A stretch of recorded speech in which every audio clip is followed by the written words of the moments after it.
Sir, ಕಳೆದ ವಾರವಷ್ಟೇ ಮಾನ್ಯ high court ನ್ಯಾಯಾಧೀಶರಾದಂಥ ಅಂಚೆಟ್ಟಿ ಸಾಹೇಬರು ನಮ್ಮ ಪರಿಸರ ದಿನಾಚರಣೆ ಅಂಗವಾಗಿ 5 ಲಕ್ಷ ಸಸಿಗಳನ್ನು ನೆಡುವಂಥ ಒಂದು ಕಾರ್ಯಕ್ರಮವನ್ನು ಇಟ್ಕೊಂಡು ನಮ್ಮ ಏನು ಡಿಸ್ಟಿಕ್ ಕೋರ್ಟ್ ಇದೆ ಆ ಕೋರ್ಟಲ್ಲಿ ಅವರು ಬಂದು ಅವತ್ತು ಅವರು 5 ಲಕ್ಷ ಸಸಿ ನೆಡೋ ಒಂದು ಕಾರ್ಯಕ್ರಮದಲ್ಲಿ ಭಾಗಿಯಾಗಿದ್ದರು.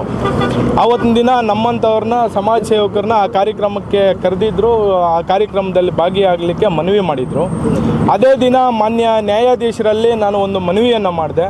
ಸರ್, ದಯವಿಟ್ಟು ನಾವು ಈ ರೀತಿ ಅನೇಕ ಹೋರಾಟಗಳನ್ನು ಮಾಡಿದ್ದೀವಿ. ತಮಗೆ ಸಮಾಜದ ಮೇಲೆ ಒಳ್ಳೆ ಕಳಕಳಿ ಇದೆ. ಸಮಾಜದ ಮೇಲೆ ತಮಗಿರುವಂಥ ಗೌರವವನ್ನು ನಾನು ಹತ್ತಿರದಿಂದ ಏನು ಈ ಅರ್ಧ ಗಂಟೆಗಳ ಕಾಲ ತಮ್ಮಲ್ಲಿ ಕಳೆದಿದ್ದೀನಿ, ಅದನ್ನು ಗಮನಿಸಿದ್ದೀನಿ. ಸರ್, ದಯವಿಟ್ಟು ನಮ್ಮ ಏನು ಗಡಿ ಜಿಲ್ಲೆ ಚಿಕ್ಕಬಳ್ಳಾಪುರ ಜಿಲ್ಲೆ, ಕೋಲಾರ ಜಿಲ್ಲೆ ಏನು HN ವ್ಯಾಲಿ, KC ವ್ಯಾಲಿ ನೀರು ಬರ್ತದೆ, ಈ ನೀರನ್ನು 3ನೇ ಹಂತದ ಶುದ್ಧೀಕರಣ ಮಾಡದಿರಲೇ ನೇರವಾಗಿ ನಮಗೆ ಕೆರೆಗಳಿಗೆ ನೀರನ್ನ ಹರಿಸುವಂಥ ಕೆಲಸ ನಮ್ಮ ಸರ್ಕಾರಗಳು ಮಾಡ್ತಾಯಿದೆ. ದಯವಿಟ್ಟು ತಾವು ಇದ್ರ ವಿರುದ್ಧ ಒಂದು ಧ್ವನಿಯನ್ನು ಎತ್ತಿದ್ರೆ ಇದು ದೊಡ್ಡ ಮಟ್ಟದ ನಮ್ಮ ಧ್ವನಿ ಜೊತೆಗೆ ನಾವು ಅನೇಕ ಹೋರಾಟಗಳು ಮಾಡಿದ್ವಿ. ಸರ್, ಮಾನ್ಯ ಸರ್ಕಾರಕ್ಕೆ ಕುಡಿಯೋ ಈ ನೀರನ್ನ ಪಾರ್ಸಲ್ ಕೂಡ ಮಾಡಿದ್ವಿ. ಮತ್ತು ಮಾನ್ಯ ಪ್ರಧಾನಮಂತ್ರಿಗಳಿಗೆ, ಮಾನ್ಯ ಮುಖ್ಯಮಂತ್ರಿಗಳಾದಂಥ ಸಿದ್ದರಾಮಯ್ಯ ಸಾಹೇಬ್ರಿಗೆ ಮತ್ತು ನಮಗೇನು ಕೃಷ್ಣಾ ನದಿ ನೀರು ಬೇಕಂದ್ಬಿಟ್ಟು ಪಕ್ಕದ ರಾಷ್ಟ್ರ ಆಂಧ್ರ ಮುಖ್ಯಮಂತ್ರಿಗಳಾದಂಥ ಶ್ರೀ ಚಂದ್ರಬಾಬು ನಾಯ್ಡುರವ್ರಿಗೂ ಮತ್ತು ಉಪಮುಖ್ಯಮಂತ್ರಿಗಳಾದಂಥ ಶ್ರೀ ಪವನ್ ಕಲ್ಯಾಣ್ ಅವ್ರಿಗೂ ಕೂಡ ನಾವು ಮನವಿಯನ್ನು ಮಾಡಿದ್ವಿ. ಯಾವುದೇ ರೀತಿ ನಮ್ಮ ಮನವಿಗೆ ಅವರು ಸ್ಪಂದಿಸಲಿಲ್ಲ. ನಮ್ಗೆ ಯಾವುದೇ ರೀತಿ ಉತ್ತರ ಅವ್ರ ಕಡೆಯಿಂದ ಬರಲಿಲ್ಲ. ಹಂಗಾಗಿ ನಾವು ತಮ್ಮಲ್ಲಿ ನಾನು ಸವಿನಯವಾಗಿ ಕೈ ಮುಗಿದು ಬೇಡ್ಕೊತಾ ಇದ್ದೀನಿ. ಸರ್, ದಯವಿಟ್ಟು ತಾವು ಈ ಕಾರ್ಯಕ್ರಮಕ್ಕೆ ನಾವು ಕಳಿಸಿದ ನೀರಿನಲ್ಲಿ ಜೀವನ ಮಾಡ್ತಾಯಿದ್ದೀವಿ ನಮ್ಮ ಚಿಕ್ಕಬಳ್ಳಾಪುರ ಜಿಲ್ಲೆ ಜನತೆ, ರೈತರು, ದಯವಿಟ್ಟು ಬಂದು ಸಹಕಾರ ಮಾಡಿ ಅಂತ ನಾನು ಅವತ್ತು ಅವರಲ್ಲಿ ಮನವಿ ಮಾಡಿದೆ. ಆ ಮನವಿಗೆ ಇವತ್ತು ಸಾಹೇಬರು ಬಂದು ಕೆರೆಗಳು ವೀಕ್ಷಣೆ ಮಾಡ್ತೀನಿ ಅಂತ ಅವತ್ತೇ ಹೇಳಿದರು.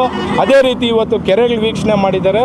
ಅವ್ರಿಗೆ ನಾನು ಮತ್ತೊಮ್ಮೆ ನಮ್ಮ ಚಿಕ್ಕಬಳ್ಳಾಪುರ ಜಿಲ್ಲೆ, ಕೋಲಾರ ಜಿಲ್ಲೆ, ಎರಡೂ ಜಿಲ್ಲೆಯ ಜನತೆ ಪರವಾಗಿ ನಾನು ಧನ್ಯವಾದಗಳನ್ನು ಕೈ ಮುಗಿದು ಅವರಲ್ಲಿ ಹೇಳ್ತಾ ಇದ್ದೀನಿ. ಸರ್, ಏನು ಭರವಸೆ ಕೊಟ್ಟರು ನಿಮಗೆ? ಅದೇ ಇದನ್ನೆಲ್ಲ ಏನೇನು ಸಮಸ್ಯೆಗಳಿದೆ ಅವ್ರ ಗಮನ ವಹಿಸ್ತಾ ಇದ್ದೀನಿ. ಎಲ್ಲ ಇದನ್ನು ವೀಕ್ಷಣೆ ಮಾಡಿದ್ದೀನಿ. ನಾನು ಕೂಡ ಇದ್ರ ಬಗ್ಗೆ ಮಾಹಿತಿ ತಗೊತೀನಿ.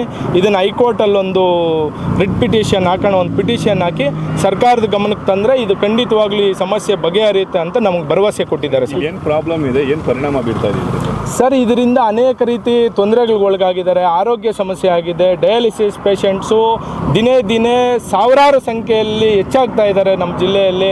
ಈಗ ತಾವೆಲ್ಲರೂ ಗಮನಿಸಿರ್ಬೋದು, ಇದೇ ಥರ ಕೆಮಿಕಲ್ ಫ್ಯಾಕ್ಟ್ರಿ ವಾಟರ್ಸ್ನ ನಮ್ಮ ಪಕ್ಕದ ಜಿಲ್ಲೆ ಗುಂಟೂರು ಡಿಸ್ಟಿಕ್ಕಲ್ಲಿ ಉದ್ದಾನಮ್ ಅಂತ ಒಂದು ಹಳ್ಳಿ ಇದೆ.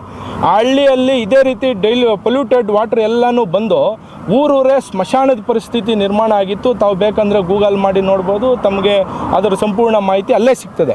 ಅಂಥ ಪರಿಸ್ಥಿತಿ, ಅಂಥ ಅನೇಕ 5,000ಕ್ಕಿಂತ ಹೆಚ್ಚು ಜನ ಸಾವನ್ನಪ್ಪಿದ್ರು ಕೂಡ ಅಂಥ ಪರಿಸ್ಥಿತಿ ನಮ್ಮ ಗಡಿ ಜಿಲ್ಲೆ ಪಕ್ಕದ ಆಂಧ್ರ ರಾಷ್ಟ್ರದಲ್ಲಿ ಇದ್ದೂ ಕೂಡ ನಮ್ಮ ಸರ್ಕಾರ ಗಮನ ವಹಿಸದೇ ಇರೋದು ನಮಗೆ ಬೇಸರ ತಂದಿದೆ. ಅದಕ್ಕಾಗಿ ಇದನ್ನೆಲ್ಲ ಅವ್ರಿಗೆ ನಾನು ಮನವರಿಕೆ ಮಾಡಿ ಮಾನ್ಯ ನ್ಯಾಯಾಧೀಶರಿಗೆ, ಸರ್, ಈ ರೀತಿ ತೊಂದರೆ ಇದೆ, ದಯವಿಟ್ಟು ಇದ್ರ ಬಗ್ಗೆ ಸ್ವಲ್ಪ ತಾವು 1 ದಿನಗಳ ಕಾಲಾವಕಾಶ ಕೊಟ್ಟು ಇದಕ್ಕೆ ತಾವು ಸ್ಪಂದಿಸಿದ್ರೆ ನಿರಂತರ ನಮ್ಮ ಏನು ಸಮಸ್ಯೆ ಇದೆ ಎಲ್ಲದಕ್ಕೂ ಪರಿಹಾರ ಸಿಗುತ್ತೆ ಅಂತ ನಾನು ಅವರಲ್ಲಿ ಮನವಿ ಮಾಡಿದ್ದೆ. ಸರ್, ಎಸ್ಆಕೋಟೆಕ್ RO ವಾಟರ್ ಪ್ಯೂರಿಫೈರ್ಸ್ ಅಂತ ಹೇಳ್ಬಿಟ್ಟು ಹೋಲ್ಸೇಲ್ ದರದಲ್ಲಿ ಚಿಕ್ಕಬಳ್ಳಾಪುರದಲ್ಲಿ ಪ್ರಪ್ರಥಮ ಬಾರಿಗೆ 5,500ಕ್ಕೆ ವಾಟರ್ ಪ್ಯೂರಿಫೈರ್ ಲಭ್ಯ ಇದೆ. 5,500 ಇಲ್ಲಿ ನಮ್ಮ ಅಂಗಡಿಯಲ್ಲಿ RO UV UFTDS ಖಾಲಿ 5,500 ಬರುತ್ತೆ ನಮ್ಮ ಅಂಗಡಿಯಲ್ಲಿ. ಬನ್ನಿ.